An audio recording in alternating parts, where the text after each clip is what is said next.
టీడీపీకి good bye చెప్పారు గొల్లపల్లి సూర్యారావు. కాసేపట్లో సీఎం జగన్ను కలవనున్నారు. ఇప్పటికే కేశినేని నాని, ఎంపీ మిథున్ రెడ్డిని కలిసిన ఆయన పార్టీలో చేరికపై చర్చించారు. రాజోలు టికెట్ జనసేనకు వెళ్తుండటంతో టీడీపీకి రాజీనామా చేశారు గొల్లపల్లి. కొంతకాలంగా పార్టీ కార్యకలాపాలకు దూరంగా ఉన్నారాయన.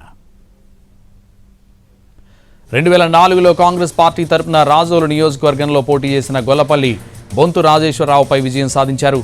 వైఎస్ రాజశేఖర రెడ్డి మంత్రివర్గంలో పశుసంవర్ధక శాఖ మంత్రిగా పనిచేశారు.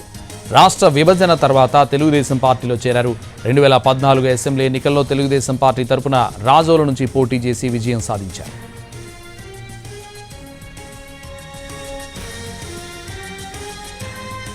ఇదే విషయానికి సంబంధించి మరింత సమాచారం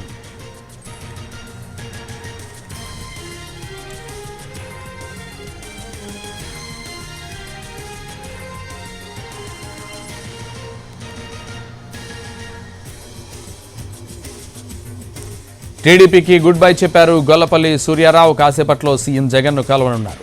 ఇప్పటికే కేశినేని నాని, ఎంపీ మిథున్ రెడ్డిని కలిసిన ఆయన పార్టీలో చేరికపై చర్చించారు. రాజోలు టికెట్ జనసేనకు వెళ్తుండటంతో టీడీపీకి రాజీనామా చేశారు గొల్లపల్లి. కొంతకాలంగా పార్టీ కార్యకలాపాలకు దూరంగా ఉన్నారాయన.